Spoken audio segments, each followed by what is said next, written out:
नमस्कार। आज मैं आपको बताऊंगा कि आप बीटेक के बाद कौन कौन सा करियर ऑप्शन चूज कर सकते हैं। जैसे इंजीनियरिंग से रिलेटेड प्राइवेट जॉब हो गया, गवर्नमेंट जॉब हो गया, या फिर इंजीनियरिंग से हट के कोई गवर्नमेंट जॉब, प्राइवेट जॉब हो गया, या फिर चाहते हैं आप कि इंजीनियरिंग के अलावा कोई और डिग्री लेना चाहें, उसमें आपका अगर इंटरेस्ट है तो उसमें आप जा सकते हैं। ठीक है, तो चलिए एक एक करके हम लोग देखते हैं कि आप लोग इसको कैसे करेंगे।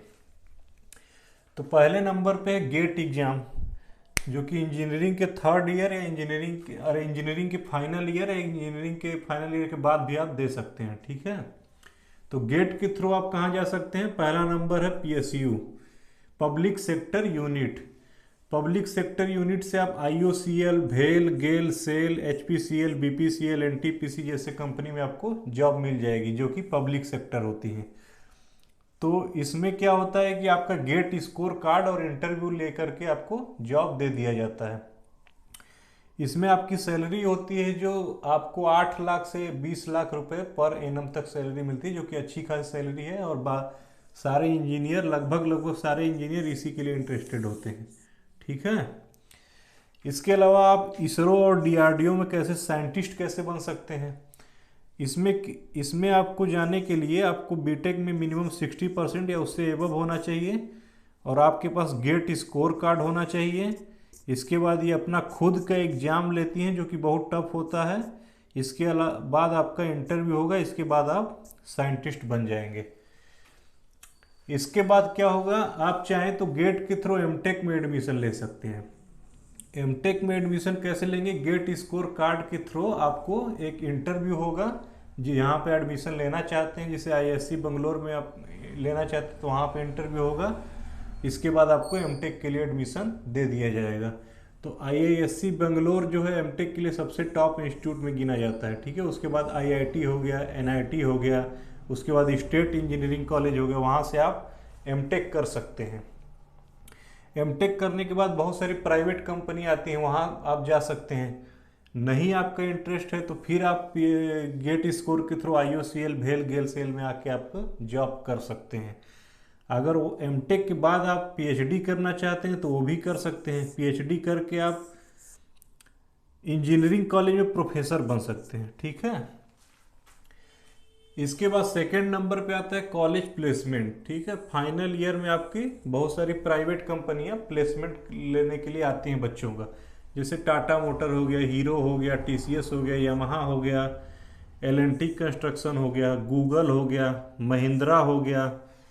ये क्या करती हैं कि एक आती हैं, जब तो छोटा सा पेपर लेती हैं 1 घंटे या आधे घंटे का।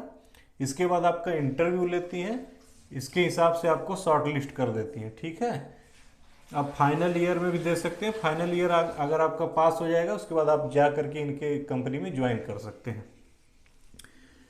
इसके बाद आपका कोचिंग इंस्टीट्यूट भी बहुत सारे आते हैं, जो नीट जेई के होते हैं। जैसे आपको आएंगे, एक पेपर लेंगे, उसके बाद आपको डेमो टीचिंग के लिए आपको बुलाएंगे। अगर आप पास हो जाते हैं तो वहाँ पे टीचिंग जॉब आप ले सकते हैं। ठीक है, इनका भी अच्छा खासा पैकेज होता है। इसके बाद आप चाहें कि इंजीनियरिंग से हट के कोई जॉब करना चाहते हैं, आपका इंटरेस्ट अलग प्रोफेशन में जॉब करने का है। जैसे मान लीजिए यूपीएससी एग्जाम कराती है इंडियन इंजीनियरिंग सर्विस। ये तो इंजीनियरिंग का ही जॉब है। इंजीनियरिंग का जो सबसे टॉप मोस्ट जॉब होता है, ये इसी एग्जाम के थ्रू मिलता है, इंडियन इंजीनियरिंग सर्विस। इसमें आप mechanical, civil, electrical, CS, IT वगैरह के सारे जॉब इसमें मिल जाते हैं। ठीक है, इसका एग्ज़ाम बहुत टफ होता है, और इसको आप चाहें तो बीटेक करने के बाद दे सकते हैं। सिर्फ इंजीनियरिंग के लिए होता है।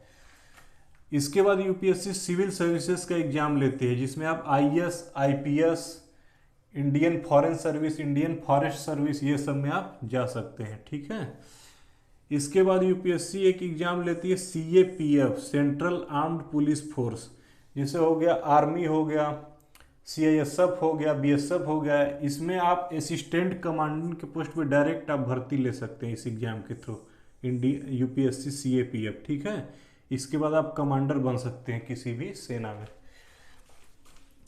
इसके अलावा आप यूपी पीसीएस, जैसे हो गया स्टेट जो पीसीएस होते हैं, बीपीएससी हो गया, यूपी पीसीएस हो गया, या फिर हो गया एमपी पीसीएस हो गया, उसके थ्रू आप पीसीएस का एग्जाम दे सकते हैं। पीसीएस के एग्जाम में आप एसडीएम बन सकते हैं, बीडीओ बन सकते हैं, ब्लॉक डेवलपमेंट ऑफिसर। इसके बाद review assistant review officer, RO जिसे बोलते हैं। इसके अलावा स्टेट में इंजीनियरिंग की जॉब लेना चाहते हैं तो ये भी इन लोग इसके थ्रू आप दे सकते हैं। असिस्टेंट इंजीनियर की वैकेंसी आती है, उसके थ्रू आप इंजीनियर बन सकते हैं। ठीक है, ये रेगुलर नहीं है। लोअर पीसीएस भी दे सकते हैं। लोअर पीसीएस में क्या होता है कि ये सप्लाई इंस्पेक्टर हो गया, एग्जीक्यूटिव ऑफिसर, बहुत अच्छे अच्छे पोस्ट इस लोअर पीसीएस के थ्रू मिल जाते हैं। ठीक है, इसके अलावा एसएससी कौन कौन सा एग्जाम ले सकती है बीटेक के बाद? एसएससी में आप बैठ सकते हैं, एसएससी सीजीएल एग्जाम होता है। एसएससी सीजीएल जो होता है वो कंबाइंड ग्रेजुएट लेवल, इसमें बहुत सारे पोस्ट मिलते हैं, जैसे इनकम टैक्स इंस्पेक्टर हो गया, सीबीआई में इंस्पेक्टर हो गया, सब इंस्पेक्टर इन सीबीआई, प्रिवेंटिव ऑफिसर हो गया। ठीक है, यहाँ पे आप इसी एसएससी सीजीएल के थ्रू जा सकते हैं। उसके बाद एसएससी जेई का एक एग्जाम होता है जिसमें खाली इंजीनियरिंग वालों के लिए होता है। मैकेनिकल इंजीनियरिंग से एसएससी जेई दे सकते हैं, सिविल से दे सकते हैं, इलेक्ट्रिकल से दे सकते हैं एसएससी। इसमें जूनियर इंजीनियर आप बन सकते हैं। इसके अलावा बैंकिंग में भी आप जा सकते हैं। बैंक में होता है पीओ का एग्जाम होता है, एसबीआई पीओ का एग्जाम अलग होता है, आईबीपीएस का एग्जाम होता है, उसमें जा सकते हैं। आरआरबी पीओ एक एग्जाम होता है, उसमें जा सकते हैं। जो रूरल एरिया में बैंक होते हैं उनके लिए होता है। इसके बाद आरबीआई ग्रेड बी एक होता है, जो आरबीआई में आप ग्रेड बी के ऑफिसर बनते हैं। ठीक है, इसके बाद आपका एलआईसी हो गया। एलआईसी में आप जाना चाहते हैं, एक एग्जाम होता है LIC AAO, assistant administrative officer. इसके थ्रू आप ऑफिसर रैंक पे जा सकते हैं। ठीक है, इसके अलावा आपको लग रहा है कि बीटेक के अलावा मुझे और प्रोफेशन में कहीं जाना है, जैसे कोई और डिग्री लेनी है, तो आप चाहें तो एमए की डिग्री ले सकते हैं। एमए ज्योग्राफी कर सकते हैं। ठीक है, ज्योग्राफी से आप जा करके फिर नेट एग्जाम देंगे, नेट के बाद पीएचडी, फिर प्रोफेसर बन सकते हैं। इसके बाद आप चाहें तो एमबीए कर सकते हैं, मास्टर इन बिजनेस एडमिनिस्ट्रेशन। इसके लिए कैट का एग्जाम होता है, जिसमें आईआईएम और आईआईटी में आप मैनेजमेंट में जा सकते हैं। इसके अलावा आप एलएलबी में भी जा सकते हैं क्लैट का एग्जाम दे करके। इसके अलावा आप कॉमर्स में जाना चाहते हैं तो आप चार्टर्ड अकाउंटेंट का एग्जाम देके कॉमर्स में जा सकते हैं। ठीक है, इसके अलावा आप जर्नलिज्म पत्रकारिता में जा सकते हैं। इसके लिए एक कोर्स होता है बैचलर इन मास मीडिया, लेकिन बिना आप कोर्स किए भी आप जर्नलिज्म में जा सकते हैं। उसके मैं ऐसे बहुत लोगों को जानता हूं जो जर्नलिज्म में बिना कोर्स किए बहुत अच्छे अच्छे पोस्ट पे हैं। ठीक है, इसके अलावा आप टीचिंग लाइन में जा सकते हैं बीएड या बीटीसी करके। अगर आप बीटीसी करते हैं तो प्राइमरी का टीचर बनते हैं, अगर आप बीएड करते हैं तो टीजीटी पीजीटी मतलब ट्रेंड ग्रेजुएट 9-10th का टीचर, और पीजीटी मतलब पोस्ट ग्रेजुएट टीचर 11-12th का टीचर। ठीक है, लेकिन इसमें कुछ लोचा है। इसमें क्या है कि टीजीटी में आप बीटेक वालों को किसी किसी स्टेट में अलाउ है, किसी किसी स्टेट में अलाउ नहीं। जैसे बिहार और एमपी में टीजीटी अलाउ है मैथ से, और यूपी में अलाउ नहीं, ना सेंट्रल में अलाउ नहीं है। ठीक है, पीजीटी के लिए तो आपको एमए की डिग्री चाहिए या एमएससी की डिग्री चाहिए। ठीक है, इसमें आप बीटेक करके नहीं बैठ सकते हैं। इसके बाद आप प्राइमरी में बैठना है आपको तो बीटीसी कर लीजिए, इसी को डीएलएड भी बोलते हैं। बीटीसी कर लीजिए, उसके बाद प्राइमरी में बैठ जाइए।